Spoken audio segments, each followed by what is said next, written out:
नमस्कार दोस्तों, जय हिंद। स्वागत है आप सभी का आपके अपने यूट्यूब चैनल सक्सेस विज्ञान में एक कदम सफलता की ओर। दोस्तों, आज हम लोग लोअर पीसीएस के लिए साइंस एंड टेक का तीसरा और चौथा चैप्टर जो है कंप्लीट करेंगे। इसके पहले फर्स्ट वीडियो में इसका 2 चैप्टर जो है कंप्लीट हो चुका है, तो आज 2 चैप्टर फिर हम लोग कंप्लीट करेंगे। इसके अलावा इकोलॉजी एंड डिजास्टर मैनेजमेंट का जो है पूरा वीडियो आप लोग जाके प्लेलिस्ट में देख सकते हैं, पूरा कंप्लीट करा दिया गया है, वहाँ से आपका 10 नंबर कवर हो जाएगा। तो चलिए शुरू करते हैं। तीसरा चैप्टर है विज्ञान एवं प्रौद्योगिकी में भारत की उपलब्धियाँ। सबसे पहले ये चैप्टर हम लोग देखेंगे जो कि काफ़ी महत्वपूर्ण चैप्टर है। देखते हैं।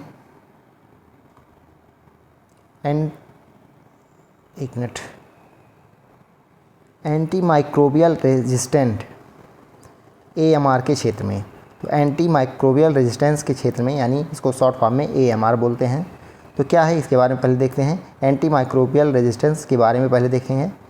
तो AMR का आशय उस स्थिति से है जिसमें बैक्टीरिया, कवक, परजीवी और वायरस जैसे रोगजनक कुछ एंटीबायोटिक दवाओं के प्रति प्रतिरोधक क्षमता विकसित कर लेते हैं। तो एंटीबायोटिक के प्रति ये जीवाणु जो है प्रतिरोधक क्षमता विकसित कर लेते हैं। इससे इन रोगजनकों पर संबंधित एंटीमाइक्रोबियल दवाइयों का कोई असर नहीं होता है। तो यहाँ पे एंटीबायोटिक का असर इनके ऊपर नहीं होता है अगर वो इम्यूनिटी पावर विकसित कर लेते हैं इनके अगेंस्ट। तो ये बात AMR इसको बोलते हैं। तो इस दवा प्रतिरोध के परिणाम स्वरूप संक्रमण फैलता है और उसका इलाज करना जो है कठिन हो जाता है। सूक्ष्म जीव जो रोगाणुरोधी प्रतिरोध विकसित करते हैं उन्हें सुपर बग कहा जाता है। तो वो सूक्ष्म जीव जो रोगाणुरोधी प्रतिरोध विकसित कर लेते हैं उनको सुपर बग की संज्ञा दी जाती है। यह शीर्ष 10 सार्वजनिक स्वास्थ्य खतरों WHO में से एक है। तो यह शीर्ष 10 सार्वजनिक स्वास्थ्य खतरे जो हैं WHO के अनुसार उनमें से एक है। यह जलवायु परिवर्तन, जैव विविधता हानि और प्रदूषण के अपशिष्ट के त्रिग्रही संकट यानी ट्रिपल प्लानेटरी क्राइसिस से निकटता से जुड़ा हुआ है। फिर से देखते हैं। यह जलवायु परिवर्तन, जैव विविधता हानि और प्रदूषण और अपशिष्ट के त्रिग्रही संकट से निकटता से जुड़ा हुआ है। AMR के बढ़ते मामलों के पीछे कारण, तो कारण क्या हो सकता है इसके पीछे? तो मनुष्यों में एंटी माइक्रोबियल दवाओं का अत्यधिक प्रयोग तथा कुक्कुट पालन एवं फार्म में पाले जाने वाले पशुओं में इसके दुरुपयोग के कारण AMR के मामलों में जो है वृद्धि हुई है। स्वास्थ्य देखभाल प्रणाली में संक्रमण की रोकथाम और नियंत्रण के खराब तरीकों को अपनाने के कारण भी AMR के मामले बढ़ रहे हैं। अस्पतालों, उद्योगों और शहरी बस्तियों से निकलने वाला अपशिष्ट भी इसका एक कारण है। ग्रहण किए गए एंटीबायोटिक्स की 75% से अधिक मात्रा का उत्सर्जन मलमूत्र के रूप में बिना चयापचय के हो जाता है। यह बाद में सीवेज सिस्टम और जल निकायों में प्रवेश कर जाता है। अब AMR के निदान के लिए राष्ट्रीय स्तर पर किए गए उपाय। AMR के निदान के लिए राष्ट्रीय स्तर पर किए गए उपाय कुछ देखते हैं। यहाँ पे थोड़ा बड़ा कर लेते हैं तब देखते हैं। पहला बताया गया है AMR की रोकथाम के लिए राष्ट्रीय कार्यक्रम। तो इसे स्वास्थ्य देखभाल प्रणाली में एंटी माइक्रोबियल के उपयोग की निगरानी करने के लिए 12वीं पंचवर्षीय योजना यानी 2012 से 2017 के दौरान शुरू किया गया था। तो AMR के रोकथाम के लिए राष्ट्रीय कार्यक्रम जो है शुरू किया गया था 12वीं पंचवर्षीय योजना में, यानी 2012 से 17 के बीच। AMR के लिए राष्ट्रीय कार्य योजना NAP AMR 2017 में शुरू किया गया। इसमें वन हेल्थ अप्रोच एवं विभिन्न हितधारक मंत्रालयों, विभागों को शामिल करने पर फोकस किया गया है। राजकीय मेडिकल कॉलेज प्रयोगशालाओं का नेशनल AMR निगरानी नेटवर्क NARSNET, राजकीय मेडिकल कॉलेज प्रयोगशालाओं का नेशनल AMR निगरानी नेटवर्क, इसको NARSNET बोलते हैं शॉर्ट फॉर्म में। इसका उद्देश्य सार्वजनिक स्वास्थ्य को महत्व देने के लिए रोगजनक जीवाणुओं को प्राथमिकता देना है ताकि AMR पर गुणवत्तापूर्ण डेटा जो है प्रदर्शित किया जा सके। इसके बाद आगे चलते हैं। क्या है? औषधि और प्रसाधन सामग्री नियम 1945। औषधि और प्रसाधन सामग्री नियम 1945। तो इन नियमों के तहत अनुसूची H1 में शामिल एंटीबायोटिक दवाओं को केवल पंजीकृत मेडिकल प्रैक्टिशनर की सलाह पर ही बेचा जा सकता है। ये बातें हो गई। फिक्स्ड डोज कॉम्बिनेशंस दवाएं, ये देखते हैं FDCs, फिक्स्ड डोज कॉम्बिनेशंस दवाएं। केंद्रीय औषधि मानक नियंत्रण संगठन CDSCO ने कंपनियों को 5 फिक्स्ड डोज कॉम्बिनेशन FDC दवाओं के उत्पादन और मार्केटिंग की अनुमति दी है। Fixed dose combination FDC drugs के बारे में थोड़ा देखते हैं। तो औषधि एवं प्रसाधन सामग्री नियम 1945 के नियम 122E के अनुसार, तो औषधि एवं प्रसाधन सामग्री नियम 1945 के नियम 122E के अनुसार FDCs ऐसे उत्पाद होते हैं जिनमें 2 या 2 से अधिक सक्रिय घटक होते हैं। ये घटक किसी विशेष लक्षण के निदान के लिए उपयोगी होते हैं। यदि FDC 2 शर्तों को पूरा करते हैं तो इन्हें नई दवा माना जाता है। देखते हैं, यदि FDC जो है 2 शर्तों को पूरा करते हैं तो इन्हें नई दवा माना जाता है। यदि पहले से स्वीकृत 2 या 2 से अधिक दवाओं को उनके अलग अलग प्रभाव के लिए एक निश्चित अनुपात में मिलाकर कोई FDC दवा बनाई जाती है। या फिर यदि पहले से स्वीकृत किसी FDC के प्रभाव में बदलाव करने के लिए इसके सक्रिय घटकों के अनुपात में परिवर्तन किया जाता है। तो ये 2 शर्तें हैं। आगे देखते हैं, FDC के उपयोग हेतु तार्किक कारण। तो इसके उपयोग हेतु तार्किक कारण देखेंगे तो दिया गया है प्रभावशीलता में वृद्धि। कई मामलों में कुछ विशिष्ट दवाओं को एक निश्चित अनुपात में मिलाकर दिया जाता है। इससे उन दवाओं को अलग अलग लेने की तुलना में अधिक बेहतर चिकित्सीय परिणाम जो है प्राप्त होते हैं। अगला है लागत प्रभावशीलता। तो विशेष रूप से विकासशील देशों में कई मामलों में FDCs में शामिल घटक दवाओं को अलग अलग खरीदने की तुलना में इसके FDCs को खरीदना अधिक किफ़ायती होता है। तो उसको अलग अलग खरीदने से बेहतर है एक ही में जो कॉम्बिनेशन होता है उसको लेना जो है किफ़ायती साबित होता है। अधिक खुराक लेने की समस्या को कम करना। तो रोगियों को कम खुराक लेने में सुविधा होती है तथा इससे बीमारी में भी शीघ्र लाभ होता है। FDC से जुड़े मुद्दे। तो मुद्दे क्या हैं? तो एक ही खुराक लेने से परिवर्तनशीलता का अभाव। तो FDCs की प्रत्येक खुराक में इसके घटकों की एक निश्चित आनुपातिक मात्रा होती है। यह अनुपात सभी रोगियों के लिए समान रूप से उपयोगी जो है नहीं हो सकती है। इसके अलावा DCs की प्रत्येक खुराक में इसके घटकों की एक निश्चित आनुपातिक मात्रा होती है। यह अनुपात सभी रोगियों के लिए समान रूप से उपयोगी नहीं हो सकती है। FDCs की प्रत्येक खुराक में इसके घटकों की एक निश्चित आनुपातिक मात्रा होती है। यह अनुपात सभी रोगियों के लिए समान रूप से उपयोगी नहीं हो सकती है। यहाँ पे एक ही बात कई बार लिख उठी है तो एक ही बार होना चाहिए था, थोड़ा प्रिंट में गड़बड़ हो गया है। बाकी अगला पॉइंट इसमें है अस्वीकृत और प्रतिबंधित FDC। अस्वीकृत और प्रतिबंधित FDC देखते हैं। तो भारत जैसे देश में बिना लाइसेंस और बिना टेस्टिंग के FDC तक आसान पहुंच सार्वजनिक स्वास्थ्य के लिए संभावित खतरे की स्थिति पैदा करती है। तो ये भारत के लिए चिंता का विषय है। एंटी माइक्रोबियल रेजिस्टेंट यानी AMR का बढ़ता खतरा। तो FDCs में दवाओं के संयोजन के संभावित अंतर संबंध और अति प्रयोग के कारण दवाओं के प्रतिकूल प्रभाव तथा AMR का खतरा बढ़ जाता है। पारदर्शिता में कमी तथा अवहनीयता संबंधी चिंताएं। कुछ मामलों में FDCs की कीमत उनमें इस्तेमाल किए जाने वाले घटकों से अधिक हो सकती है। इससे संसाधनों के अपव्यय से जुड़ी चिंताएं जो हैं बढ़ जाती हैं। कुछ मामलों में FDCs की कीमत उनमें इस्तेमाल किए जाने वाले घटकों से अधिक हो सकती है। इससे संसाधनों के अपव्यय से जुड़ी चिंताएं बढ़ जाती हैं। इसमें 2 बार लिख उठा है दोनों पॉइंट में। रोगियों के लिए सीमित विकल्प। तो FDCs हमेशा रोगी की विशेष ज़रूरतों के लिए सबसे उपयुक्त विकल्प नहीं होते हैं। इससे उपचार के विकल्प जो है सीमित हो जाते हैं। जेनरिक दवा देखते हैं। मार्केट में आपको जेनरिक दवा, पेटेंट दवा मिलती है, तो उसके बारे में आप लोग जान लें कि जेनरिक दवा होती क्या है। तो राष्ट्रीय चिकित्सा आयोग NMC ने डॉक्टरों को प्रिस्क्रिप्शन के तौर पर केवल जेनरिक दवाएं लिखने संबंधी नियम पर रोक लगा दी है। यानी अब डॉक्टर जो है केवल जेनरिक दवाएं नहीं लिखेंगे, इस पर रोक लगा दी गई है। अन्य संबंधित तथ्य। पंजीकृत मेडिकल प्रैक्टिशनर पेशेवर आचरण विनियम 2023 के तहत यह प्रावधान किया गया है कि डॉक्टरों को केवल जेनरिक दवाएं ही लिखनी होंगी। ऐसा नहीं करने पर इसमें डॉक्टरों को दंडित करने का प्रावधान किया गया था।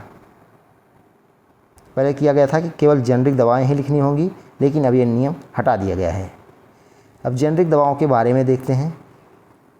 तो जेनरिक दवा ऐसे दवा उत्पाद हैं जो खुराक, प्रभाव क्षमता, दवा देने के तरीके, गुणवत्ता, प्रभाव संबंधी विशेषता तथा इच्छित उपयोग के मामले में ब्रांडेड या सूचीबद्ध दवाओं के समान ही होते हैं। तो जेनरिक दवाएं जो मिलती हैं वो ब्रांडेड दवाओं के ही समान होती हैं। उसमें सारी सॉल्ट वही होते हैं, कॉम्बिनेशन भी वही होता है। बस आप उसको अगर लेते हैं, कॉम्बिनेशन अलग अलग दवाओं में होता है, तो आप लेके उसको आप अपने पेशेंट को दे सकते हैं। सस्ता भी पड़ता है। अब तो जन औषधि केंद्र खुला है, वहाँ से आप लेके दवाएं दे सकते हैं। काफ़ी सस्ता पड़ता है ब्रांडेड दवाओं से, तो कोई उसमें फ़र्क नहीं होता है।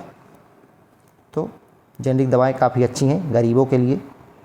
इसके अलावा औषधि एवं प्रसाधन सामग्री अधिनियम 1940 तथा औषधि एवं प्रसाधन सामग्री नियम 1945 में जेनरिक दवाओं की कोई परिभाषा नहीं दी गई है।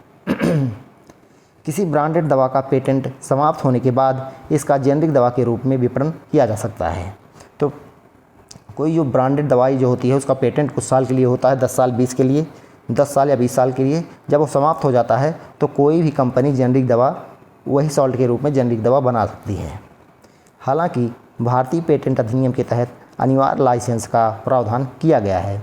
तो भारत में लाइसेंस का होना ज़रूरी है। इस प्रावधान के अंतर्गत किसी भी तत्कालिक के दौरान सहमति के बिना भी दवा का निर्माण किया जा सकता है।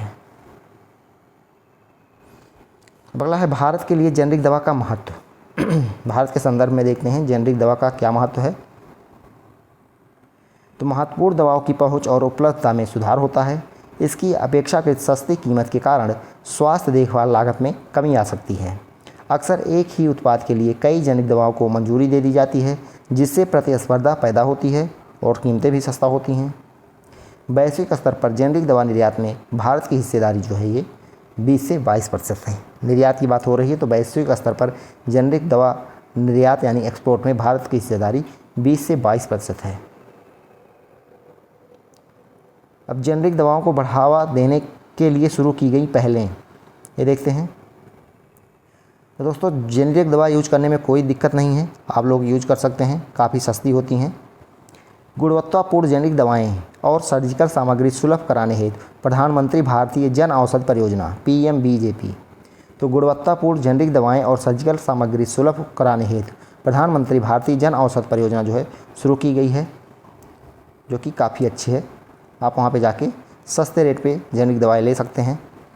अनिवार्य जेनरिक दवाएं निःशुल्क प्रदान करने हेतु राष्ट्रीय स्वास्थ्य मिशन NHM की फ्री ड्रग इनिशिएटिव जो है शुरू की गई है NHM द्वारा। इसके अलावा रसायन और उर्वरक मंत्रालय द्वारा प्रारंभ की गई उत्पादन से संबद्ध प्रोत्साहन PLI योजना। तो ये कुछ पहले हैं जेनरिक दवा को बढ़ाने के लिए। अब चुनौतियाँ क्या हैं जेनरिक दवाओं में, ये भी देख लेते हैं। चुनौतियाँ तो CDSCO के अनुसार 2018 में घरेलू बाज़ार में प्रचलित सभी जेनरिक दवाओं में से लगभग 4.5% दवाएँ निम्न गुणवत्ता वाली थी। तो जितनी दवाएं उपलब्ध थी जेनरिक की उसमें से 4.5% दवाएँ जो है निम्न गुणवत्ता वाली पाई गई। तो ये थोड़ा चुनौती है। भारत में औषध नियंत्रण संबंधी प्रक्रियाएं फंड, संसाधनों और जनशक्ति के अभाव से जो है ग्रसित हैं। रोगियों में एक नकारात्मक धारणा होती है कि दवा गुणवत्ता प्रत्यक्ष रूप से ही उसकी कीमत पर निर्भर करती है।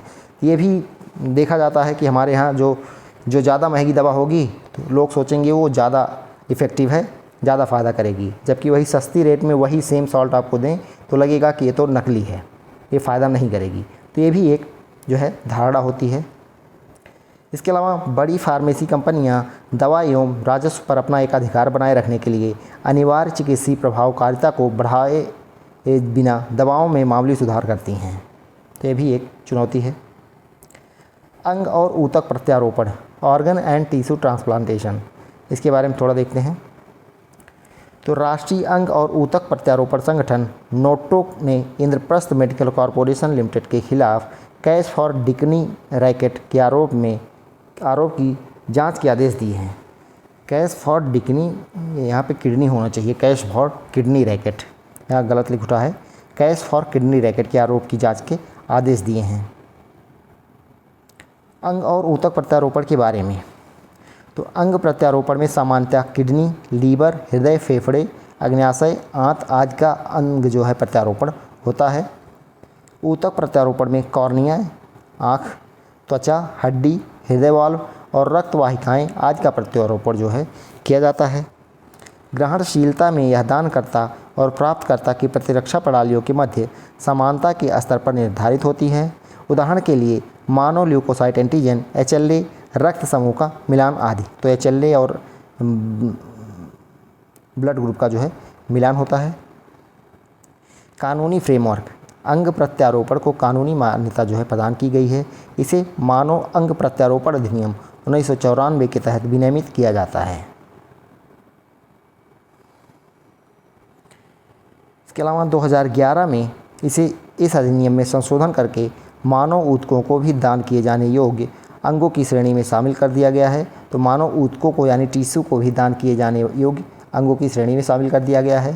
संशोधित अधिनियम को मानव अंगों और ऊतकों का प्रत्यारोपण अधिनियम थोटा 2011 कहा गया। भारत में जीवित और मृत दोनों दाताओं के अंग दान की अनुमति है। राष्ट्रीय अंग प्रत्यारोपण कार्यक्रम, राष्ट्रीय अंग प्रत्यारोपण कार्यक्रम ये देखते हैं। तो इसका उद्देश्य प्रत्यारोपण के लिए अंग और ऊतकों की खरीद एवं इसके वितरण की एक व्यवस्थित प्रणाली विकसित करना है। संशोधित राष्ट्रीय अंग प्रत्यारोपण दिशा निर्देश 2023, इसको देखते हैं। तो 65 वर्ष से अधिक आयु के लोगों को मृत दाताओं से अंग प्राप्त करने की अनुमति दी गई है। अंग प्राप्तकर्ता के रूप में पंजीकरण करवाने के लिए अधिवासा की पात्रता को हटा दिया गया है आदि। भारत में अंग प्रत्यारोपण में मौजूद चुनौतियाँ, तो भारत में ऑर्गन ट्रांसप्लांट में मौजूद चुनौतियाँ भी देखते हैं।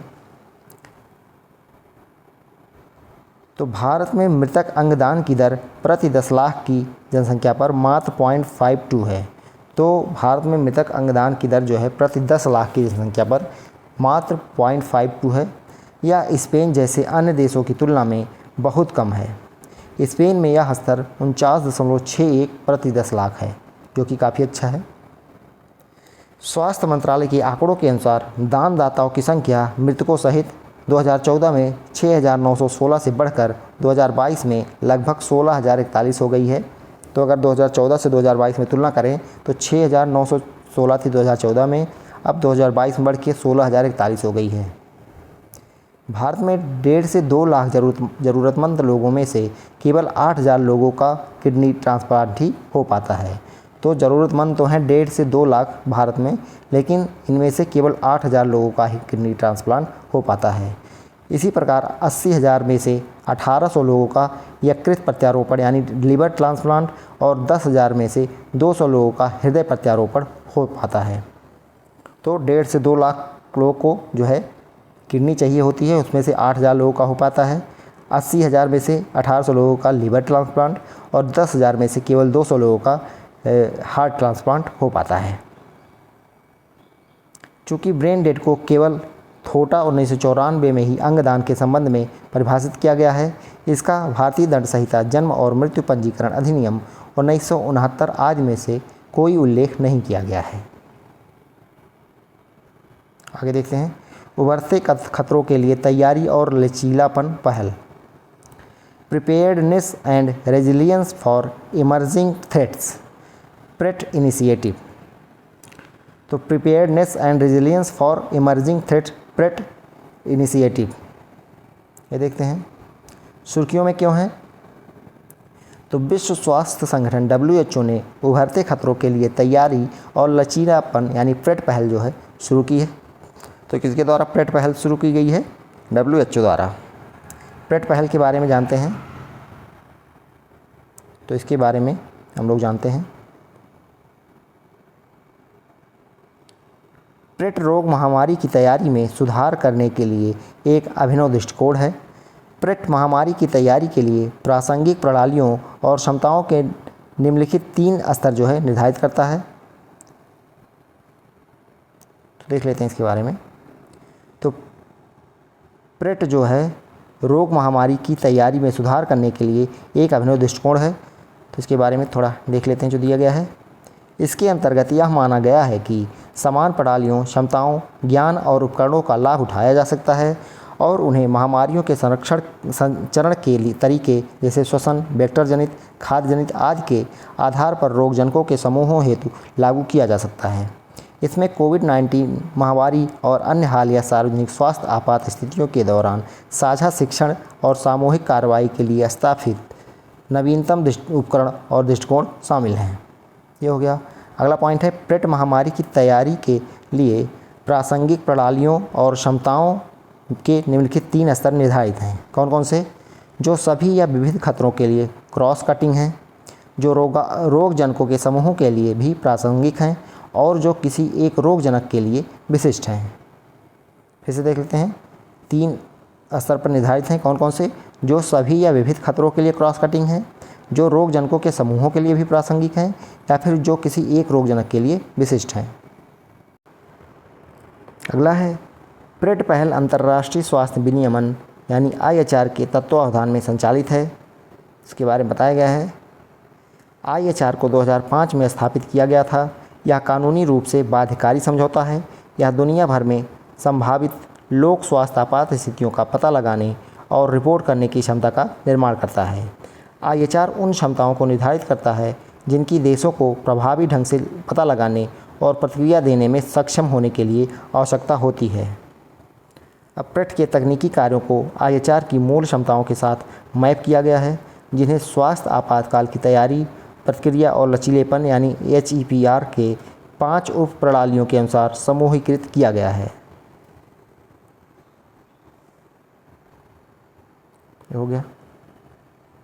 आगे पॉइंट है, विज्ञान एवं प्रौद्योगिकी में भारतीयों की उपलब्धियां, प्रौद्योगिकी का स्वदेशीकरण और नई प्रौद्योगिकी का विकास। Achievements of Indians in science and technology, indigenization of technology and developing new technology. ये देखेंगे, विज्ञान प्रौद्योगिकी क्षेत्र में भारतीयों की उपलब्धियां, प्रौद्योगिकियों का स्वदेशीकरण और नई प्रौद्योगिकियों का विकास। तो सबसे पहले हम लोग देखेंगे सत्येंद्र नाथ बोस के बारे में। सत्येंद्र नाथ बोस तो हाल ही में प्रख्यात भौतिक विज्ञानी SN बोस को उनकी 50वीं पुण्यतिथि पर जो है याद किया गया। SN बोस 1894 से 1974 के बारे में। तो 1894 में इनका जन्म होता है और 1974 में इनकी मृत्यु होती है, सत्येंद्र नाथ बोस की। इन्हें फादर ऑफ गॉड पार्टिकल जो है कहा जाता है। बोसन पार्टिकल आप लोगों ने सुना होगा, बोसन थ्योरी इन्होंने दी थी। फादर ऑफ गॉड पार्टिकल किसे कहा जाता है? सत्येंद्र नाथ बोस को। मूलभूत कण बोसोन का नाम जो है इनके नाम पर ही रखा गया था। तो मूलभूत कण जो है गॉड पार्टिकल बोसोन को जो है इन्हीं के नाम पे रखा गया था। SN बोस का वैज्ञानिक योगदान, तो इनका योगदान क्या है वैज्ञानिक, ये हम लोग देखेंगे। तो बोस आइंस्टीन कंडेंसेस्ट BEC, यह क्वांटम दुनिया की एक अद्भुत घटना है जिसकी भविष्यवाणी सत्येंद्र नाथ बोस और अल्बर्ट आइंस्टीन ने 1925 में की थी। यह पदार्थ की एक विशेष अवस्था है जो तब बनती है जब परमाणविक या उपपरमाणविक कणों को लगभग परम शून्य तापमान यानी लगभग 273.15 डिग्री सेल्सियस या 0 केल्विन तक ठंडा कर दिया जाता है। ये माइनस में है, तो -273.15 डिग्री सेल्सियस या फिर 0 केल्विन तक ठंडा कर दिया जाता है। बेक BEC को पदार्थ की 5वीं अवस्था के रूप में जो है संदर्भित किया गया है। तो इसको बोस आइंस्टीन कंडेंसेस्ट को 5वीं अवस्था के रूप में संदर्भित किया गया है। इसको बेक आप लोग बोल सकते हैं। पदार्थ की अन्य अवस्था में ठोस, द्रव, गैस और प्लाज्मा शामिल हैं। बेक के गुणों में शामिल हैं, तो इनके गुण देख लेते हैं बेक के। सुपर फ्लूइडिटी, तो सुपर फ्लूइडिटी होती है। बेक की श्यानता 0 होती है और यह बिना प्रतिरोध के प्रवाहित हो सकता है। तो बेक की श्यानता जो है विस्कोसिटी 0 होती है और यह बिना प्रतिरोध के प्रवाहित हो सकता है। सुपर कंडक्टिविटी, शून्य प्रतिरोध से अधिकतम चालकता प्राप्त होती है। कोहेरेंस देखते हैं तो बेक में सभी कण एक ही क्वांटम अवस्था में होते हैं और एक इकाई के रूप में व्यवहार करते हैं। मैक्रोस्कोपिक ऑक्यूपेशन तो बेक में कई कण एक ही क्वांटम स्थिति में पहुंच जाते हैं, जिससे मैक्रोस्कोपिक वेव फंक्शन उत्पन्न होती है। अब डॉक्टर एम.एस. स्वामीनाथन के बारे में देखते हैं। इनका भी काफ़ी योगदान है, आप लोगों ने पढ़ा भी होगा। Doctor M S. स्वामीनाथन हाल ही में कृषि वैज्ञानिक डॉक्टर एम.एस. स्वामीनाथन को भारतीय कृषि और किसानों के कल्याण में उनके योगदान के लिए भारत के सर्वोच्च नागरिक पुरस्कार भारत रत्न से 2024 में सम्मानित किया गया। तो हाल ही में 2024 में इन्हें भारत के सर्वोच्च सम्मान भारत रत्न से सम्मानित किया गया। एम.एस. स्वामीनाथन का जीवन परिचय, तो इनका जीवन परिचय देखते हैं। एक कृषि वैज्ञानिक, पादप आनुवंशिकीविद, प्रशासक और मानवतावादी थे, जिन्हें भारत में हरित क्रांति के जनक के रूप में जाना जाता है। फादर ऑफ ग्रीन रेवोल्यूशन के नाम से इन्हें जाना जाता है। Doctor M S. स्वामीनाथन भारत में हरित क्रांति के जनक के रूप में। तो सहयोगात्मक अनुसंधान, डॉक्टर स्वामीनाथन ने 1960 के दशक में भारत और पाकिस्तान जैसे विकासशील देशों में उत्पादन को बढ़ावा देने के लिए चावल और गेहूं पर अनुसंधान करने के लिए प्रसिद्ध वैज्ञानिक नॉर्मन बोरलॉग के साथ कार्य किया। तो नॉर्मन बोरलॉग जो हैं पूरे विश्व में हरित क्रांति के जनक हैं और भारत में एम.एस. स्वामीनाथन। उच्च उपज वाली किस्मों के लिए क्रॉस ब्रीडिंग, तो उन्होंने गेहूं की मैक्सिकन बोनी किस्मों को जापानी किस्मों के साथ मिश्रित किया। तो ये भी ध्यान रखिएगा आप लोग, इन्होंने गेहूं की जो मैक्सिकन बोनी किस्म थी उसको जापानी किस्मों के साथ मिश्रित किया। इससे उच्च उपज, अच्छी गुणवत्ता और रोगमुक्त फसल जो है प्राप्त हुई। Doctor M S. स्वामीनाथन के अन्य योगदान, तो प्लांट जीनोमिक्स, डॉक्टर स्वामीनाथन ने C4 कार्बन स्थिरीकरण क्षमताओं के साथ चावल विकसित करने में मदद की, जिससे बेहतर प्रकाश संश्लेषण और जल का उपयोग संभव हो सका। तो प्लांट जीनोमिक्स में भी इनका महत्वपूर्ण योगदान है। तो इन्होंने C4 कार्बन स्थिरीकरण क्षमताओं के साथ चावल विकसित करने में मदद की, जिससे बेहतर प्रकाश संश्लेषण और जल का उपयोग जो है संभव हो सका। उन्होंने विश्व की पहली अधिक उपज देने वाली बासमती चावल के किस्म के विकास में भी अहम भूमिका निभाई। तो बासमती चावल के किस्म के विकास में भी इन्होंने महत्वपूर्ण भूमिका निभाई थी। रेडिएशन बॉटनी में इनका क्या योगदान है? तो रेडिएशन बॉटनी में डॉक्टर एम.एस. स्वामीनाथन ने विकिरण उत्परिवर्तन का अध्ययन करने के लिए कोबाल्ट 60 गामा गार्डन की स्थापना की। इस शोध का उद्देश्य उर्वरकों के प्रति पौधों की प्रतिक्रियाशीलता को बढ़ाना और फसल उत्परिवर्तनों के वास्तविक अनुप्रयोग को प्रदर्शित करना था। संस्थागत योगदान, डॉक्टर स्वामीनाथन ने भारत में अर्धशुष्क उष्णकटिबंधीय क्षेत्रों के लिए अंतर्राष्ट्रीय फसल अनुसंधान संस्थान हैदराबाद में है, इटली में अंतर्राष्ट्रीय पादप आनुवंशिक संस्थान बोर्ड बायोडायवर्सिटी इंटरनेशनल और केन्या में अंतर्राष्ट्रीय कृषि वानिकी अनुसंधान परिषद की स्थापना में प्रमुख भूमिका जो है निभाई थी। तो संस्थागत योगदान एक बार फिर से देख लेते हैं। तो इन्होंने भारत में अर्धशुष्क उष्णकटिबंधीय क्षेत्रों के लिए अंतर्राष्ट्रीय फसल अनुसंधान संस्थान, तो अंतर्राष्ट्रीय फसल अनुसंधान संस्थान अर्धशुष्क उष्णकटिबंधीय क्षेत्रों के लिए कहाँ है? यह है हैदराबाद में। तो इटली में अंतर्राष्ट्रीय पादप आनुवंशिक संस्थान बोर्ड यानी बायोडायवर्सिटी इंटरनेशनल, ये इटली में है। केन्या में अंतर्राष्ट्रीय कृषि वानिकी अनुसंधान परिषद, इसकी स्थापना में भी इन्होंने महत्वपूर्ण भूमिका निभाई थी। एमएसपी की सिफारिश, तो वर्ष 2006 में डॉक्टर स्वामीनाथन समिति ने सिफारिश की कि न्यूनतम समर्थन मूल्य यानी मिनिमम सपोर्ट प्राइस एमएसपी, जो कि वह मूल्य होता है जिस पर किसान सरकार को अपनी फसल बेचते हैं, उत्पादन की भारित औसत लागत से कम 50% जो है अधिक होना चाहिए। तो उत्पादन की भारित औसत लागत से कम 50% अधिक होना चाहिए, ये इन्होंने सिफारिश की थी स्वामीनाथन समिति ने एमएसपी के लिए। Doctor M S. स्वामीनाथन के कार्य ने न केवल खाद्यान्न उत्पादन में आत्मनिर्भर भारत की स्थापना की है, बल्कि इसने वैश्विक स्तर पर कृषि के क्षेत्र में कार्य करने वाले वैज्ञानिकों की एक पीढ़ी को भी प्रेरित किया है। तो अगले वैज्ञानिक हैं जगदीश चंद्र बोस। तो हाल ही में भारत में जन्मे अमेरिकी भौतिक विज्ञानी समाजसेवी मणि भौमिक ने जेसी बोस के कार्य का सम्मान करने के लिए $1 मिलियन का दान किया है। तो हाल ही में भारत में जन्मे अमेरिकी भौतिक विज्ञानी समाजसेवी मरी भौमिक ने जेसी बोस के कार्य को सम्मान करने के लिए 1 मिलियन अमेरिकी डॉलर दान दिया, जिनके वायरलेस टेलीग्राफी पर किए गए कार्य को पश्चिमी देशों द्वारा लंबे समय तक नज़रअंदाज जो है किया गया था। तो वायरलेस टेलीग्राफी पर किए गए जेसी बोस के कार्य को पश्चिम देशों द्वारा लंबे समय तक नज़रअंदाज किया गया था। इसीलिए इनको सम्मान देने के लिए भारत में जन्मे अमेरिकी भौतिक विज्ञानी समाजसेवी मरी भौमिक ने जो है 1 मिलियन अमेरिकी डॉलर का दान दिया। महत्वपूर्ण योगदान, तो जगदीश चंद्र बोस का महत्वपूर्ण योगदान देखते हैं।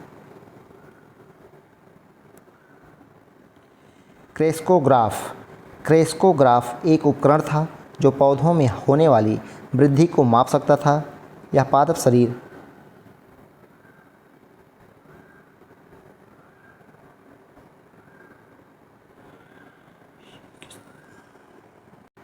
तो यहाँ पे थोड़ा कट हो गया है, इसको बाद में देखते हैं। आगे देखते हैं रेडियो रिसीवर।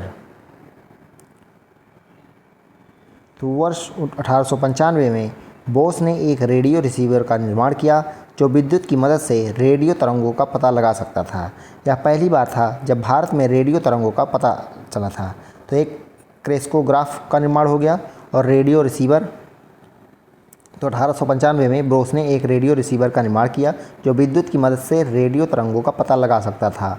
यह पहली बार था जब भारत में रेडियो तरंगों का पता चला था। रेडियो तरंगे, तो रेडियो तरंगों का उपयोग लंबी दूरी तक सिग्नल प्रसारित करने के लिए किया जा सकता है। इस कार्य ने रेडियो और टेलीविज़न के विकास की नींव रखने में मदद की। वनस्पत विज्ञान में बात करें तो बोस ने वनस्पत विज्ञान के क्षेत्र में महत्वपूर्ण योगदान दिया। उन्होंने पौधों की वृद्धि और गति का अध्ययन किया और बताया कि पौधे विद्युत और चुंबकीय क्षेत्रों पर प्रतिक्रिया कर सकते हैं। भौतिकी के क्षेत्र में, तो बोस ने भौतिकी के क्षेत्र में महत्वपूर्ण योगदान दिया। उन्होंने पदार्थों के गुणों का अध्ययन किया तथा पौधों की वृद्धि और गति का अध्ययन करने के लिए नए उपकरण जो है विकसित किए। इसके अलावा बोस एक प्रतिभाशाली वैज्ञानिक और रेडियो विज्ञान के क्षेत्र में अग्रणी थे। उनके द्वारा किए गए कार्यों का वैश्विक स्तर पर बड़ा प्रभाव पड़ा तथा उन्हें भारतीय इतिहास के सबसे महत्वपूर्ण वैज्ञानिकों में से एक के रूप में जाना जाने लगा।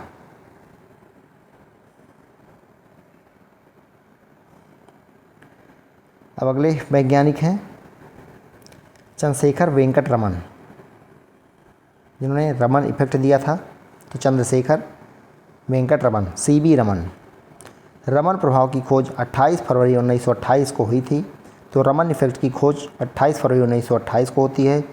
इस दिन को भारत सरकार द्वारा प्रतिवर्ष राष्ट्रीय विज्ञान दिवस के रूप में मनाया जाता है। तो 28 फरवरी 1928 को CB रमन ने रमन इफेक्ट की खोज की, इसीलिए 28 फरवरी को हर साल भारत में राष्ट्रीय विज्ञान दिवस के रूप में मनाया जाता है। सर CB रमन भौतिकी और वैज्ञानिक अनुसंधान में अग्रणी योगदान। तो प्रारंभिक शोध देखते हैं इनके। तो उन्होंने अपने छात्र जीवन से ही शोध करना शुरू कर दिया था। उनका पहला शोध पत्र, जिसे unsymmetrical diffraction bends due to a rectangle aperture, तो unsymmetrical diffraction bands due to a rectangular aperture, English में पढ़ेंगे तो समझ में आएगा, के नाम से जाना जाता है, जो वर्ष 1906 में प्रकाशित हुआ था। वो जब वह स्नातक के छात्र थे। तो जब ये स्नातक के छात्र थे तभी उनका ये प्रकाशित हुआ था पहला शोध पत्र, unsymmetrical diffraction bands due to a rectangular aperture, 1906 में। अब रमन प्रभाव देखते हैं। उन्होंने एक स्पेक्ट्रोस्कोप विकसित किया और पता लगाया कि जब प्रकाश एक पारदर्शी पदार्थ से होकर गुजरता है तो विक्षेपित प्रकाश अपनी तरंग दैर्ध्य और आवृत्ति को परिवर्तित कर देता है। फिर से देखेंगे तो रमन इफेक्ट क्या है। तो उन्होंने एक स्पेक्ट्रोस्कोप विकसित किया और पता लगाया कि जब प्रकाश एक पारदर्शी पदार्थ से होकर गुजरता है तो विक्षेपित प्रकाश अपनी तरंग दैर्ध्य और आवृत्ति को परिवर्तित कर देता है। प्रकाश की इस अज्ञात प्रकीर्णन को जो है संशोधित प्रकीर्णन यानी मॉडिफाइड स्कैटरिंग नाम दिया गया, जिसे बाद में रमन प्रभाव या रमन प्रकीर्णन कहा गया। उस समय इसको संशोधित प्रकीर्णन यानी मॉडिफाइड स्कैटरिंग बोला गया था, बाद में इसे रमन इफेक्ट या फिर रमन स्कैटरिंग बोला गया। रमन प्रभाव की खोज यहाँ पे दिखाया गया है। ध्वनिकी, संगीत वाद्य यंत्रों के एक महान प्रशंसक के रूप में उन्होंने बेगों के अध्यारोपण के आधार पर अवनत तारयुक्त वाद्य यंत्रों के अनुपस्थ कंपन के सिद्धांत पर कार्य भी किया। समुद्री जल का रंग, उन्होंने स्पेक्ट्रोस्कोप और निकोल प्रिज्म का उपयोग करके समुद्री जल का अवलोकन किया। वह इस निष्कर्ष पर पहुँचे कि समुद्र के जल के नीला रंग का कारण रैले प्रकीर्णन, रैले स्कैटरिंग नहीं था। बाद में उन्होंने बंगाल की खाड़ी के समुद्री जल पर एक पूर्ण अध्ययन किया और इस निष्कर्ष पर पहुँचे कि जल का दृश्यमान रंग मुख्य रूप से स्पेक्ट्रम के लाल और नारंगी के क्षेत्रों में प्रकाश की लंबी तरंगदैर्घ्य के चयनात्मक अवशोषण के कारण होता है, जो जल के अणुओं के अवरक्त अवशोषित OH संयुक्त रूप से ऑक्सीजन और हाइड्रोजन स्ट्रेचिंग मोड के विपरीत प्रभाव के कारण होता है। तो इन्होंने बताया कि समुद्र का जो नीला रंग होता है वो रैले प्रकीर्णन यानी रैले स्कैटरिंग के कारण नहीं होता था। इन्होंने बाद में बंगाल की खाड़ी में जो है एक पूर्ण अध्ययन किया और यह निष्कर्ष निकाला कि जल का दृश्यमान रंग जो है मुख्य रूप से स्पेक्ट्रम के लाल और नारंगी रंग के क्षेत्रों में प्रकाश की लंबी तरंगदैर्घ्य के चयनात्मक अवशोषण के कारण होता है, जो जल के अणुओं के अवरक्त अवशोषित ऑक्सीजन हाइड्रोजन संयुक्त रूप से ऑक्सीजन हाइड्रोजन स्ट्रेचिंग मोड के विपरीत प्रभाव के कारण होता है। सर CV रमन वैज्ञानिक उत्कृष्टता और वैश्विक मान्यता की विरासत। तो भौतिकी में नोबेल पुरस्कार, तो सर CV रमन ने प्रकाश के प्रकीर्णन पर कार्य किया। उन्हें वर्ष 1930 में रमन प्रभाव की खोज के लिए भौतिकी में नोबेल पुरस्कार जो है प्रदान किया गया था। इस सम्मान के साथ वह विज्ञान में नोबेल पुरस्कार जीतने वाले पहले भारतीय एशियाई अश्वेत व्यक्ति बन गए। तो इसी के साथ ही वो विज्ञान के क्षेत्र में नोबेल पुरस्कार जीतने वाले पहले भारतीय के साथ साथ पहले एशियाई और पहले अश्वेत व्यक्ति भी बन गए। भारत रत्न, तो वर्ष 1954 में उन्हें भारत के सर्वोच्च नागरिक पुरस्कार भारत रत्न से भी सम्मानित किया गया। CV रमन की मृत्यु 21 नवंबर 1970 को बेंगलुरु में हुई थी। सर CV रमन भारत के प्रायोगिक भौतिकी के अग्रणी थे। भारत में वैज्ञानिक वातावरण को निर्मित करने में उनका योगदान जो है अद्वितीय है। मोक्षगुंडम विश्वेश्वरैया, M विश्वेश्वरैया, इनके बारे में देखते हैं। तो भारत के आरंभिक सिविल इंजीनियर, प्रतिष्ठित राजनेता और मैसूर के 19वें दीवान मोक्षगुंडम विश्वेश्वरैया, जिनको M विश्वेश्वरैया के नाम से जाना जाता है, को प्रत्येक वर्ष 15 सितंबर को भारत में इंजीनियरिंग दिवस के रूप में के माध्यम से सम्मानित किया जाता है। तो इन्हीं की याद में प्रत्येक वर्ष 15 सितंबर को भारत में इंजीनियर दिवस जो है मनाया जाता है M विश्वेश्वरैया के याद में। मोक्षगुंडम विश्वेश्वरैया के बारे में, तो इन्हें सर MB 1861-1962 के नाम से भी जाना जाता है। इन्हें सर MB के नाम से भी जाना जाता है। वे एक प्रतिष्ठित और भारत के अग्रणी सिविल इंजीनियर, राजनेता और विद्वान थे। उन्हें इंजीनियरिंग और प्रशासन में विभिन्न उत्कृष्ट कार्यों के लिए जाना जाता है, जिनमें सिंचाई की ब्लॉक प्रणाली, ऑटोमेटिक फ्लडगेट और आर्थिक आयोजन पर विश्वेश्वरैया योजना नामक एक रणनीति शामिल है। योगदान और उपलब्धियाँ, तो इनके योगदान और उपलब्धियाँ देखते हैं। तो कृष्णराज सागर बांध KRS डैम के बारे में देखते हैं। तो उन्होंने कर्नाटक के मांड्या में कावेरी नदी पर KRS बांध का डिज़ाइन जो है तैयार किया था। तो कृष्णराज सागर बांध का जो डिज़ाइन तैयार किया था वो M विश्वेश्वरैया ने किया था। खड़कवासला जलाशय में स्वचालित स्लुइस गेट, उन्होंने पुणे महाराष्ट्र के पास खड़कवासला जलाशय के लिए ऑटोमेटिक फ्लड गेट डिज़ाइन विकसित किया था। ब्लॉक प्रणाली, उन्होंने सिंचाई के लिए ब्लॉक प्रणाली की शुरुआत की, जिसने उपलब्ध जल को ब्लॉकों में विभाजित किया, जिससे किसानों के बीच जल संसाधनों का समान वितरण संभव हो सका। मैसूर राज्य रेलवे, उन्होंने मैसूर राज्य रेलवे के विकास पर कार्य किया और विभिन्न रेलवे लाइनों के निर्माण का निरीक्षण किया। अगला है Bhadravati iron and steel works, उन्होंने कर्नाटक में Bhadravati iron and steel works की स्थापना और प्रबंधन में महत्वपूर्ण भूमिका निभाई, जिससे क्षेत्र के औद्योगिकरण के में योगदान मिला और बेंगलुरु में सरकारी इंजीनियरिंग कॉलेज की स्थापना की।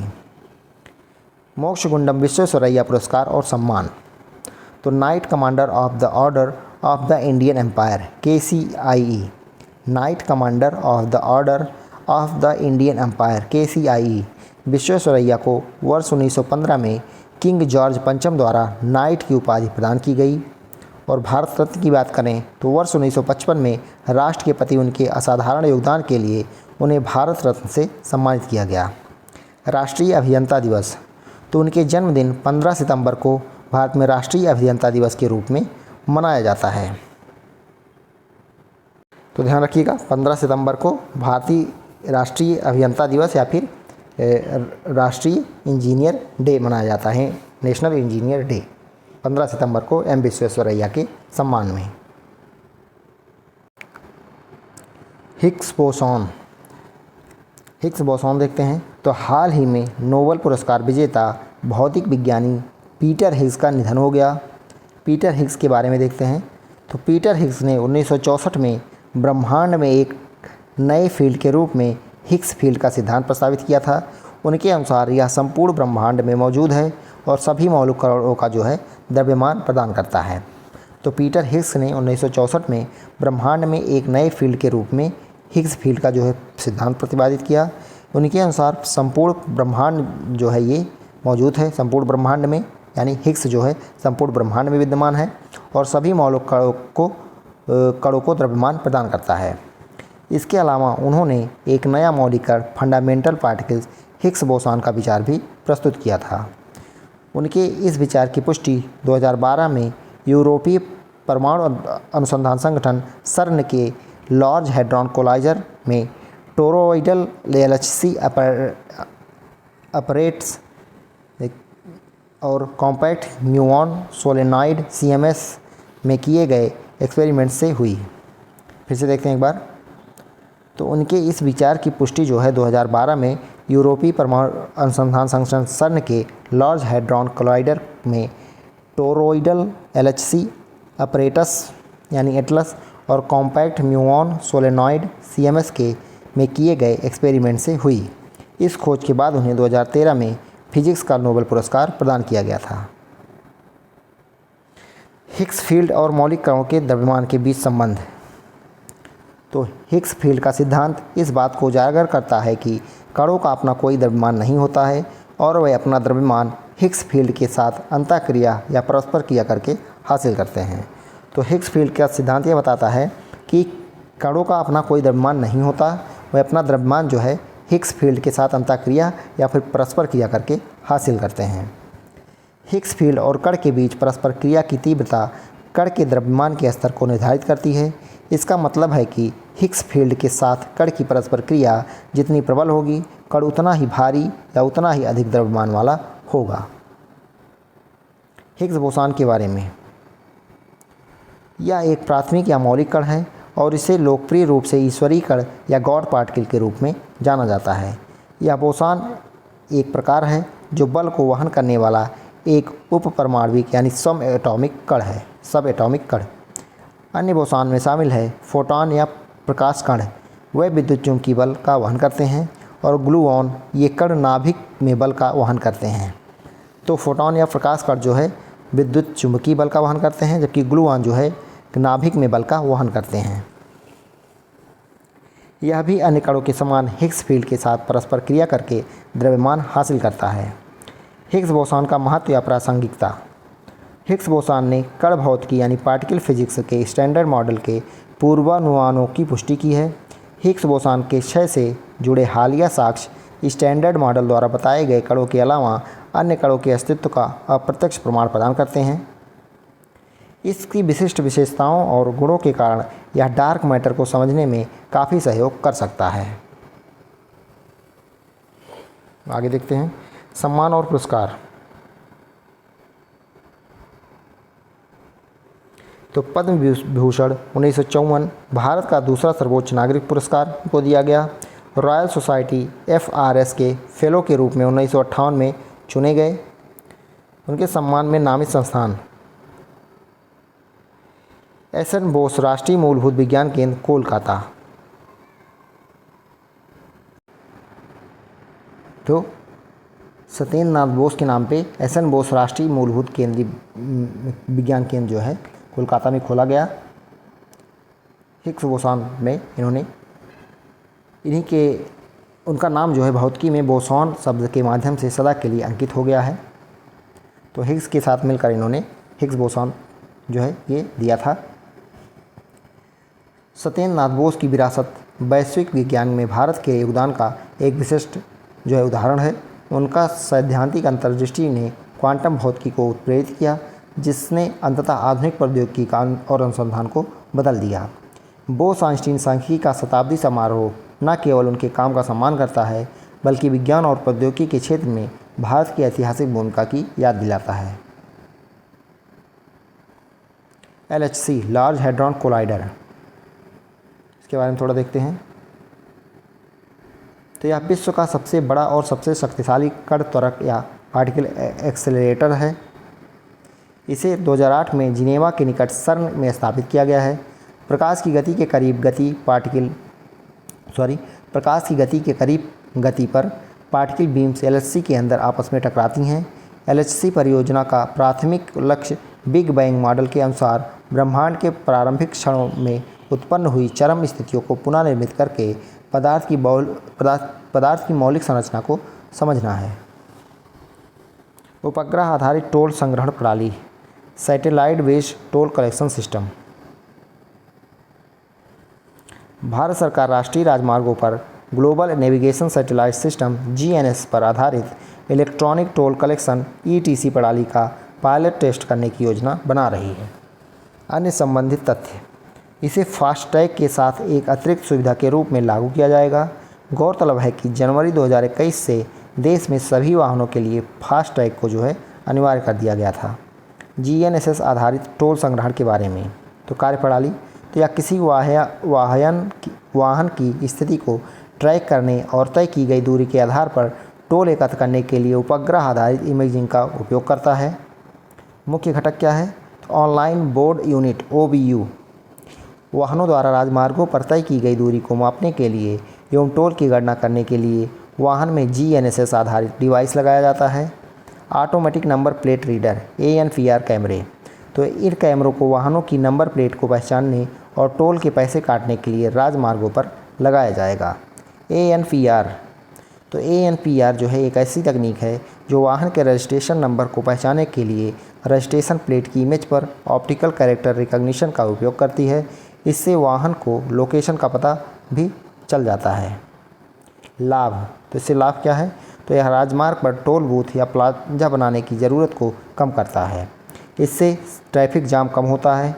यह टोल वसूली की प्रभावशीलता को भी बढ़ाता है। अब फास्टैग और सैटेलाइट आधारित टोल संग्रहण के बीच अंतर क्या है? तो मापदंड में फास्टैग सैटेलाइट आधारित टोल संग्रहण देखेंगे। तकनीक क्या है? तो रेडियो फ्रिक्वेंसी, तो फास्टैग जो है ये रेडियो फ्रिक्वेंसी आइडेंटिफिकेशन करता है यानी RFID, और सैटेलाइट आधारित जो है वो सैटेलाइट बेस्ड इमेजिंग और automatic number plate reader ANPR कैमरे की मदद से कार्य करता है। वाहनों के लिए स्थापित या इंस्टॉल्ड आवश्यक उपकरण, तो FASTag RFID tag wind screen पर चिपकाया जाता है और उसमें GNSS कनेक्टिविटी के साथ OBU। टोल टैक्स की गणना कैसी होगी? तो फास्टैग में टोल की दरें पहले से ही निर्धारित होती हैं, जबकि सैटेलाइट वाले में राजमार्ग पर तय की गई वास्तविक दूरी के हिसाब से टोल का भुगतान होगा। टोल प्लाजा की आवश्यकता, तो फास्टैग को स्कैन करने के लिए राजमार्ग पर टोल प्लाजा का होना आवश्यक है, जबकि सैटेलाइट वाले में इसकी ज़रूरत नहीं होती। भारत में परमाणु ऊर्जा, न्यूक्लियर एनर्जी इन इंडिया, ये देखते हैं। तो भारत में परमाणु ऊर्जा एक नज़र में 8180 मेगावाट की स्थापित क्षमता, तो 8180 मेगावाट की स्थापित क्षमता, ऐसे याद रखिएगा 8180। तो 2031-32 तक 22,480 मेगावाट हो जाएगी, जो कुल बिजली उत्पादन का लगभग 1.8% है। तो 8180 मेगावाट की स्थापित क्षमता है, जो 2031-32 तक 22,480 मेगावाट हो जाएगी, जो कुल बिजली उत्पादन का लगभग 1.8% ही है। भारत के लिए परमाणु ऊर्जा का महत्व, यह विद्युत उत्पादन का एक स्वच्छ, कम लागत वाला और पर्यावरण अनुकूल स्रोत है।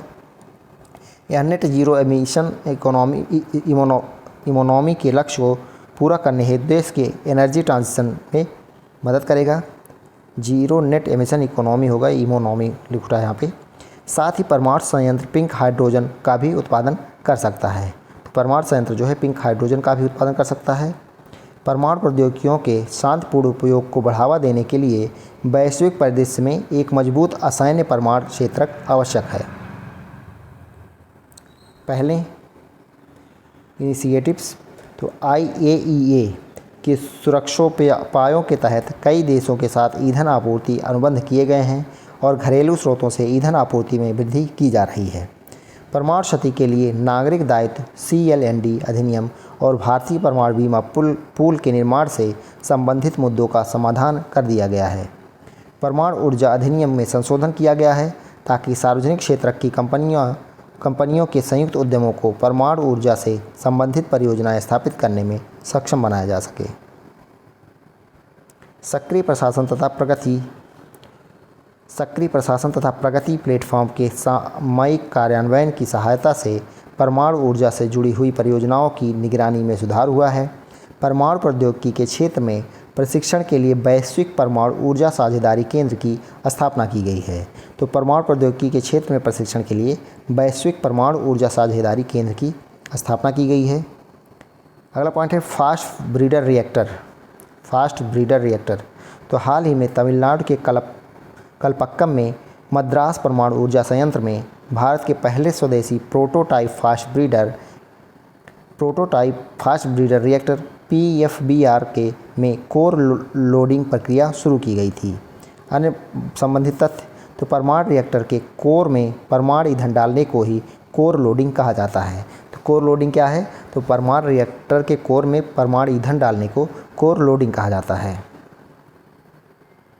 फास्ट ब्रीडर रिएक्टर FBR एक प्रकार के परमाणु रिएक्टर ही होते हैं।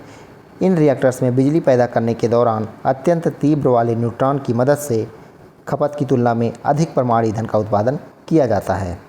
FBR में ईंधन के रूप में यूरेनियम प्लूटोनियम मिश्रित ऑक्साइड MOX का उपयोग किया जाएगा। इस रिएक्टर में फ्यूल कोर के आसपास का यूरेनियम 238 ब्रैकेट न्यूक्लियर ट्रांसम्यूटेशन की प्रक्रिया से गुजरने पर अतिरिक्त ईंधन का उत्पादन करता है। यही कारण है कि इसे ब्रीडर कहा जाता है। FBR का महत्व। FBR फास्ट ब्रीडर रिएक्टर, इसका महत्व क्या है ये हम लोग देखेंगे। तो सबसे पहले PFBR का परिचालन भारत के 3 चरणों वाले परमाणु ऊर्जा कार्यक्रम के चरण 2 की शुरुआत का प्रतीक होगा। तीसरे चरण के लिए मार्ग प्रशस्त FBR में थोरियम 232 का उपयोग जो है ब्लैंकेट के रूप में किया जाएगा। ट्रांसम्यूटेशन एक तत्व का दूसरे तत्व में रूपांतरण ट्रांसम्यूटेशन कहलाता है। द्वारा थोरियम 232 को विखंडनीय यूरेनियम 233 में बदल दिया जाता है, जिसका उपयोग तीसरे चरण में ईंधन के रूप में किया जाता है। तो थोरियम 232 से यूरेनियम 233 में बदल दिया जाता है, जिसका उपयोग तीसरे चरण में ईंधन के रूप में किया जाता है। तकनीकी उन्नति। एक बार इस संयंत्र के चालू होने के बाद रूस के बाद FBR का वाणिज्यिक परिचालन करने वाला भारत जो है ये दूसरा देश बन जाएगा। तो रूस के बाद दूसरा देश बन जाएगा जब ये चालू हो जाएगा। तो अपशिष्ट में कमी। FBR में पहले चरण में उपयोग किए गए ईंधन का ही उपयोग किया जाता है। बैटरी ऊर्जा भंडारण प्रणाली, battery energy storage system BESS, इसके बारे में देखते हैं।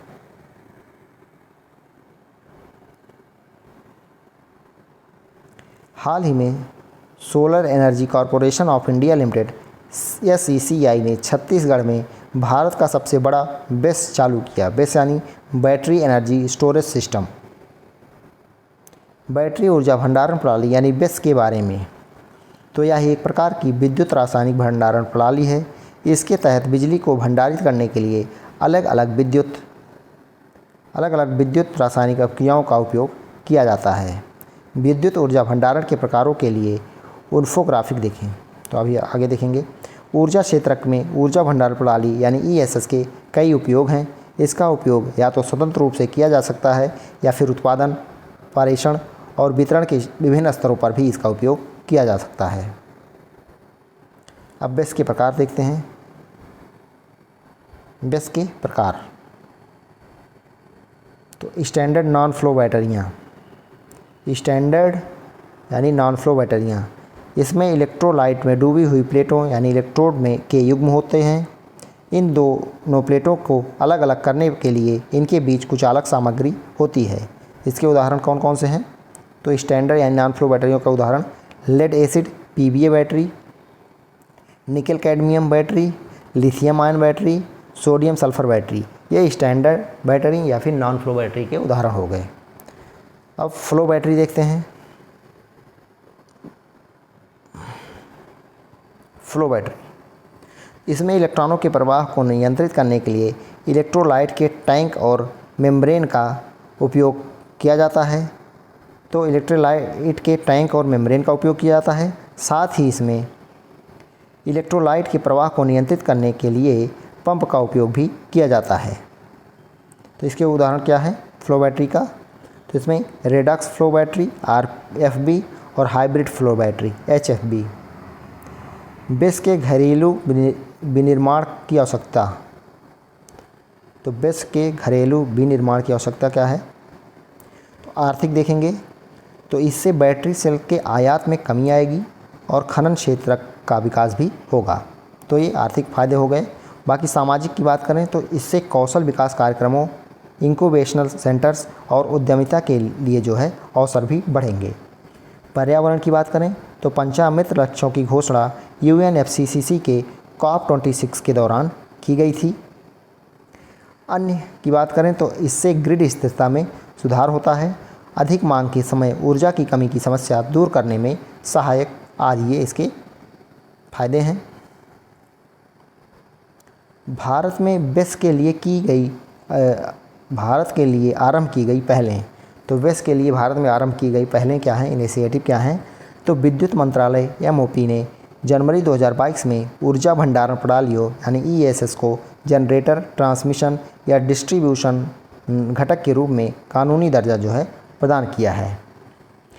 MOP द्वारा मार्च 2012 में battery energy storage system base के लिए बोली दिशा निर्देश बिडिंग गाइडलाइंस जो है अधिसूचित किए गए हैं। MOP ने अगस्त 2023 में ऊर्जा भंडारण प्रणालियों को बढ़ावा देने के लिए राष्ट्रीय रूपरेखा जारी किया था। तो 2023 में ऊर्जा भंडारण प्रणालियों को बढ़ावा देने के लिए राष्ट्रीय रूपरेखा जारी किया गया था। बेस क्षेत्र में चक्रीय अर्थव्यवस्था को बढ़ावा देने के लिए बैटरी अपशिष्ट प्रबंधन नियम 2023 लागू किए गए हैं। बेस क्षेत्र में चक्रीय अर्थव्यवस्था को बढ़ावा देने के लिए बैटरी अपशिष्ट प्रबंधन नियम 2023 लागू किए गए हैं।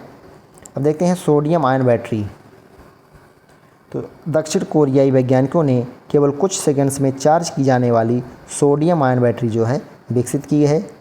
तो ये दक्षिण कोरियाई वैज्ञानिकों ने जो है सोडियम आयन बैटरी विकसित की है जो कि कुछ सेकंड में ही चार्ज हो जाती है। सोडियम आयन बैटरी के बारे में, तो यह एक विद्युत रासायनिक ऊर्जा भंडारण उपकरण है। यह विद्युत ऊर्जा को संग्रहित करने और मुक्त करने के लिए आवेश वाहक के रूप में सोडियम आयनों का उपयोग करता है। तो ये सोडियम आयनों का उपयोग करता है। SI20 वर्तमान में लिथियम आयन बैटरी यानी LIB के एक व्यवहार्य विकल्प के रूप में विकसित हो रही है। SI20 के उपयोग यानी सोडियम आयन बैटरी के उपयोग स्थिर ऊर्जा भंडारण, इलेक्ट्रिक दोपहिया और तिपहिया वाहन और इलेक्ट्रिक माइक्रो कार आदि में। सुपर कंडक्टिविटी, हाल ही में कमरे के तापमान पर सुपर कंडक्टिविटी यानी अति चालकता को दर्शाने वाले पदार्थ LK19 की खोज का दावा झूठा पाया गया है। तो अभी कुछ समय पहले LK19 सुपर कंडक्टिविटी को दर्शाने वाले पदार्थ की खोज की गई थी, जिसका दावा जो है झूठा पाया गया है। सुपर कंडक्टिविटी देखते हैं।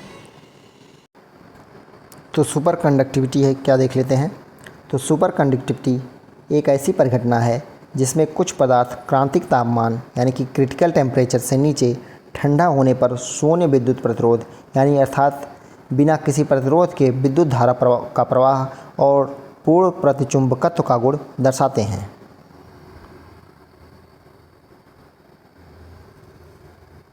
तो 1911 में हेइके कामेरलिंग ओंस ने इसकी खोज की थी। तो सुपर कंडक्टिविटी की खोज 1911 में हेइके कामेरलिंग ओन्स ने खोज की थी। वर्तमान में सुपर कंडक्टिविटी केवल बहुत कम तापमान अर्थात 0 से 250 डिग्री सेल्सियस से नीचे पर ही प्राप्त की जा सकती है। पारा, सीसा, एल्यूमीनियम, टिन, नायोबियम जैसे पदार्थ क्रांतिक तापमान पर सुपरकंडक्टर गुण को प्रदर्शित करते हैं। कुछ मामलों में पदार्थ अतिरिक्त दाब की स्थिति में थोड़ा अधिक तापमान पर भी सुपरकंडक्टिविटी का गुण जो है प्रदर्शित कर सकते हैं। वैज्ञानिक एक ऐसे पदार्थ की खोज कर रहे हैं जो कमरे के तापमान पर सुपरकंडक्टिविटी गुण का प्रदर्शन करने में सक्षम हो। डीप टेक स्टार्टअप्स क्या है? तो हाल ही में राष्ट्रीय डीप टेक स्टार्टअप नीति NDTSP 2023 का मसौदा तैयार किया गया यानी जारी किया गया था। डीप टेक स्टार्टअप क्या होते हैं? एक डीप टेक स्टार्टअप आमतौर पर एक नया समाधान तैयार करता है या वैज्ञानिक या अभियांत्रिकी विषय के अंतर्गत नए ज्ञान के आधार पर या कई क्षेत्रों से ज्ञान का इस्तेमाल कर समाधान तैयार करता है। इनमें से अधिकांश बिजनेस टू बिजनेस यानी B2B मॉडल पर काम करते हैं। यह दर्शाता है कि वह अपना ध्यान उद्यमी ग्राहकों यानी एंटरप्राइज क्लाइंट पर केंद्रित करते हैं। साथ ही ये विशेष औद्योगिक आवश्यकताओं के अनुरूप तकनीकी समाधान भी प्रदान करते हैं। तो डीप टेक स्टार्टअप के बारे में बात हो गई। मसौदा NDTSP के 2023 के मुख्य बिंदुओं पर एक नज़र। तो मूलभूत और नवीन समाधान हेतु वैज्ञानिक अनुसंधान में निवेश करना, बौद्धिक संपदा प्रणाली को मजबूत करना, अत्याधुनिक और दोहरे उपयोग वाले प्रौद्योगिकियों के विकास के लिए एक इकोसिस्टम बनाने हेतु सार्वजनिक या निजी उद्योगों विशेषकर MSMEs एवं स्टार्टअप्स की भागीदारी को प्रोत्साहित करना। इसके अलावा शैक्षणिक संस्थानों और अनुसंधान एवं विकास में फ्रंटियर साइंटिफिक इंफ्रास्ट्रक्चर FSI की स्थापना करना। अलग अलग डीप टेक डोमेन में रेगुलेटरी सैंडबॉक्स की स्थापना करना। तो इसके बारे में हो गया। अब डीप टेक स्टार्टअप की विशेषताएं देखते हैं। तो अनिश्चितता। तो डीप टेक स्टार्टअप की विशेषताएं अनिश्चितता। इसमें तकनीक या वैज्ञानिक पक्ष को लेकर व्यापक अनिश्चितता होती है और ये सफल या असफल भी हो सकते हैं। तो अनिश्चितता होती है कि सफल होंगे या नहीं होंगे, कोई गारंटी नहीं होती है। मल्टीडिसिप्लिनरी आधारित। ये कई क्षेत्रों के ज्ञान को मिलाकर मौजूदा समस्याओं के लिए एक नया समाधान तैयार करते हैं। समय सीमा और पूंजी इनके विकास में काफ़ी समय लगता है और पूंजी की भी अधिक आवश्यकता होती है। आरंभिक चरण की प्रौद्योगिकियाँ। इसमें वैज्ञानिक या इंजीनियरिंग प्रगति का आधारित ऐसी आरंभिक चरण की प्रौद्योगिकियाँ शामिल होती हैं जिन्हें उस समय तक किसी भी व्यावसायिक उपयोग हेतु विकसित नहीं किया गया होता है। तो आरंभिक चरण में प्रौद्योगिकियों की बात करें तो इसमें वैज्ञानिक या इंजीनियरिंग प्रगति पर आधारित ऐसी आरंभिक चरण की प्रौद्योगिकियाँ शामिल होती हैं जिन्हें उस समय तक किसी भी व्यावसायिक उपयोग करने हेतु विकसित नहीं किया गया होता है। फोकस के क्षेत्र। ये बिजनेस मॉडल पर ध्यान केंद्रित करने वाले नॉन डीप टेक स्टार्टअप्स के विपरीत विज्ञान और प्रौद्योगिकी पर ध्यान केंद्रित होते हैं। तो इसमें कुछ क्वेश्चन है वो देख लेते हैं हम लोग।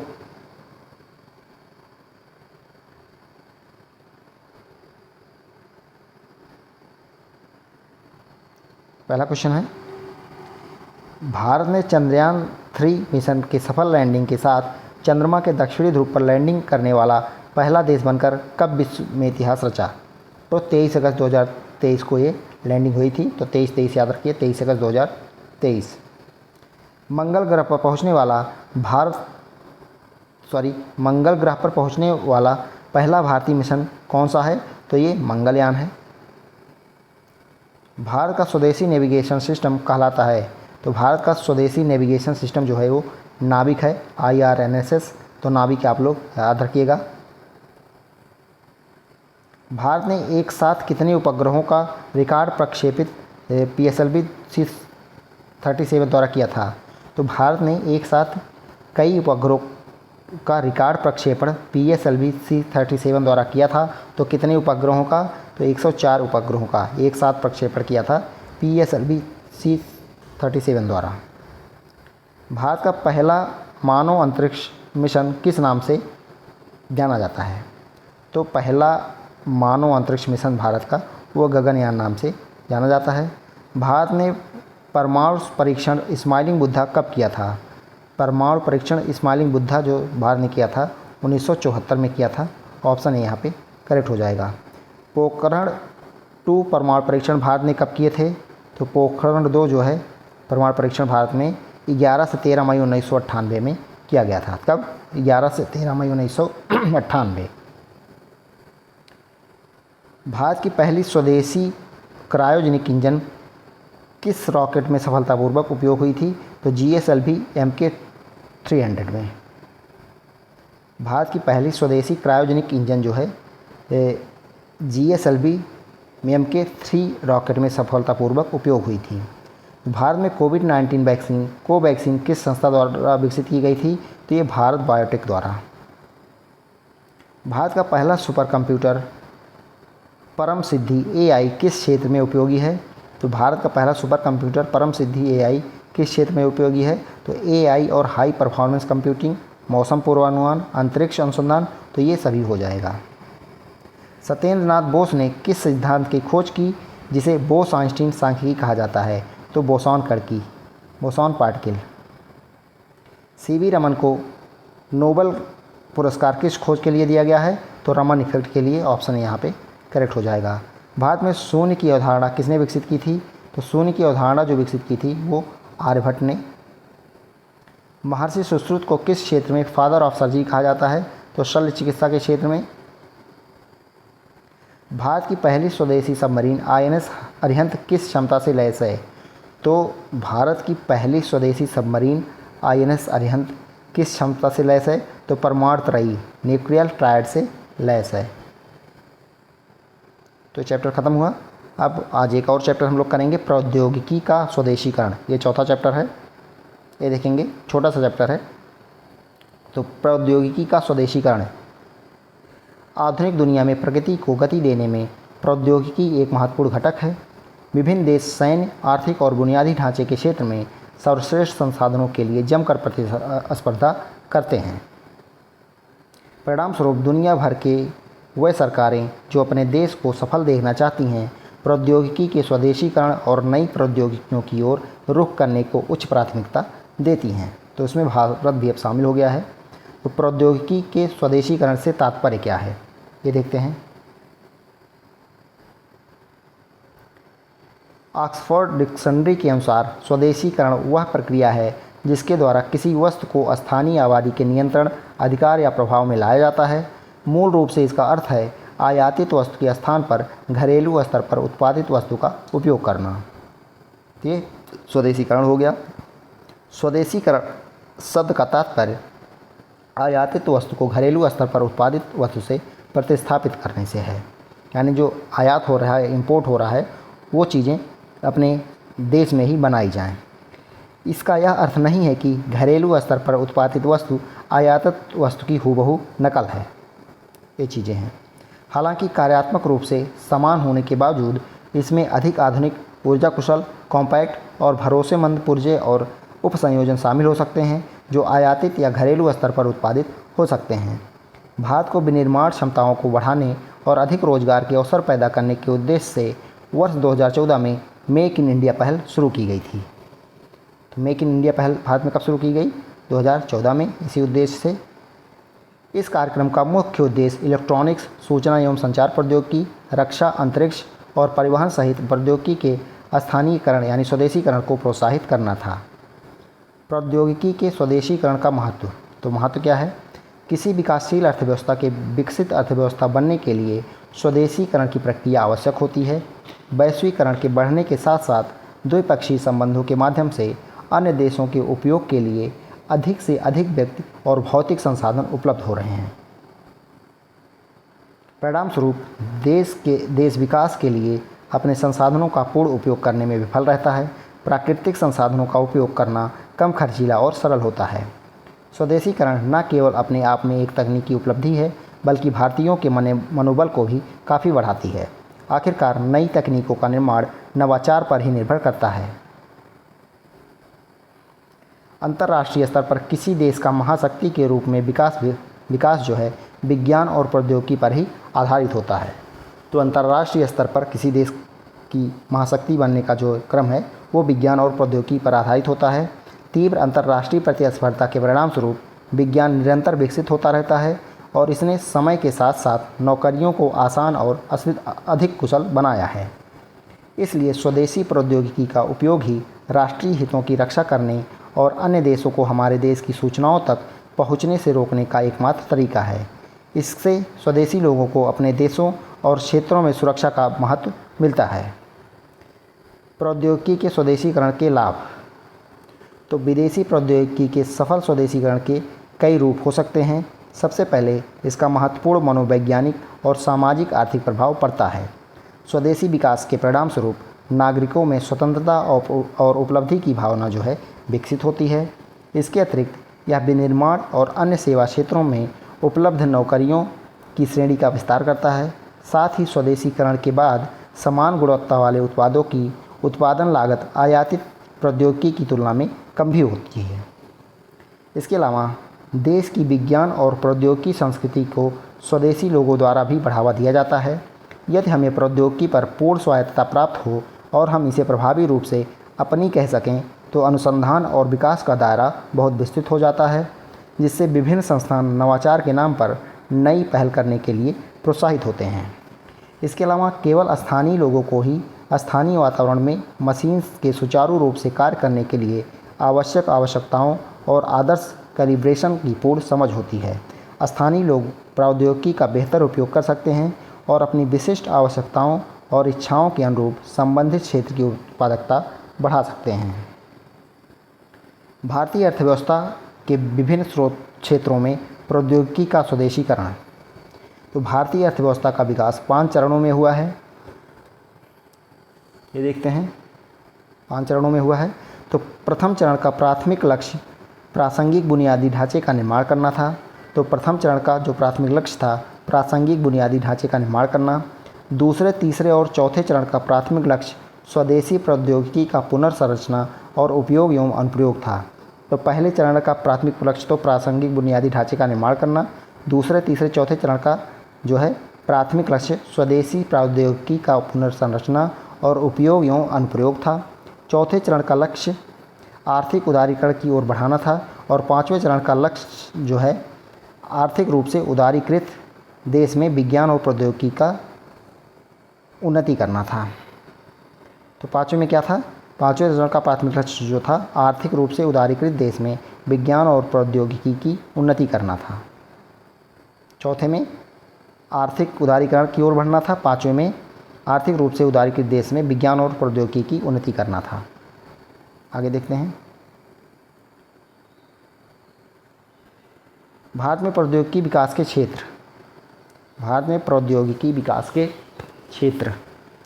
तो भारत में स्वदेशीकरण और नई प्रौद्योगिकी के विकास की सीमा को 6 प्रमुख क्षेत्रों के माध्यम से मापा जा सकता है। कृषि, क्योंकि भारत की जीडीपी में इसका एक बड़ा हिस्सा है। वाहन, कनेक्टिविटी और नेटवर्किंग का एक महत्वपूर्ण हिस्सा है। सूचना एवं संचार प्रौद्योगिकी भारत में सबसे तेज़ी से विकसित होने वाला क्षेत्र है। स्वास्थ्य सेवा और जैव प्रौद्योगिकी विज्ञान और प्रौद्योगिकी के उभरते क्षेत्र हैं। अंतरिक्ष का विज्ञान और प्रौद्योगिकी के क्षेत्र में प्रतीकात्मक महत्व है। रक्षा राज्य की सुरक्षा बनाए रखने के लिए अत्यंत महत्वपूर्ण है। तो ये 6 क्षेत्र हो गए: कृषि, वाहन, सूचना, स्वास्थ्य, अंतरिक्ष, रक्षा। तकनीकी स्वदेशीकरण का रणनीतिक महत्व। तकनीकी स्वदेशीकरण का रणनीतिक महत्व। तो सामरिक स्वायत्तता और राष्ट्रीय सुरक्षा, आयात पर निर्भरता में कमी, स्वदेशीकरण से रक्षा, ऊर्जा और दूरसंचार जैसे महत्वपूर्ण क्षेत्रों में विदेशी आपूर्तिकर्ताओं पर निर्भरता कम हो जाती है। उदाहरण, एकीकृत निर्देशित मिसाइल विकास कार्यक्रम के तहत अग्नि और पृथ्वी जैसी स्वदेशी मिसाइलें भारत की रक्षा क्षमताओं को सुदृढ़ करती हैं। भू राजनीतिक जोखिमों को कम करना। तो महत्वपूर्ण प्रौद्योगिकियों पर विदेशी नियंत्रण के जोखिम को कम करके स्वदेशीकरण यह सुनिश्चित करता है कि भू राजनीतिक तनाव के दौरान राष्ट्रीय सुरक्षा से समझौता न हो। उदाहरण, तेजस जैसे लड़ाकू विमानों और INS अरिहंत जैसी पनडुब्बियों का स्वदेशीकरण रक्षा जो है तैयारियों को सुदृढ़ करता है। आर्थिक संप्रभुता। घरेलू उद्योगों को बढ़ावा देना, प्रौद्योगिकियों का स्थानीय उत्पादन, औद्योगिक विकास और रोजगार सृजन को बढ़ावा देता है। उदाहरण देखें तो मेक इन इंडिया के अंतर्गत प्रमुख क्षेत्र इलेक्ट्रॉनिक्स विनिर्माण में वृद्धि देखी गई है, जिससे आयात में कमी आई है। आयात बिलों में बचत, तो स्वदेशी क्षमताओं का विकास करके भारत विदेशी मुद्रा के बहिर्गमन को रोक सकता है और अपने व्यापार संतुलन को बनाए रख सकता है। उदाहरण से समझते हैं तो भारतीय वैज्ञानिकों ने स्वदेशी रूप से अधिक अस्थायी, कम लागत वाली कार्बन आधारित पेरोवस्काइट और कोशिकाओं का विकास किया है, जिनसे बेहतर तापीय और नमी स्थिरता है। तकनीकी स्वदेशीकरण प्राप्त करने में चुनौतियाँ, तो चुनौतियाँ क्या हैं तकनीकी स्वदेशीकरण प्राप्त करने में, ये देख लेते हैं। अनुसंधान एवं विकास निवेश घाटा, भारत अनुसंधान एवं विकास पर सकल घरेलू उत्पाद का केवल 0.7% व्यय करता है। तो भारत की टोटल जो जीडीपी है तो उसका 0.7% ही भारत अनुसंधान एवं विकास पर विकसित खर्च करता है, जो अमेरिका 2.8% और चीन 2.2% जैसे देशों की तुलना में काफ़ी कम है।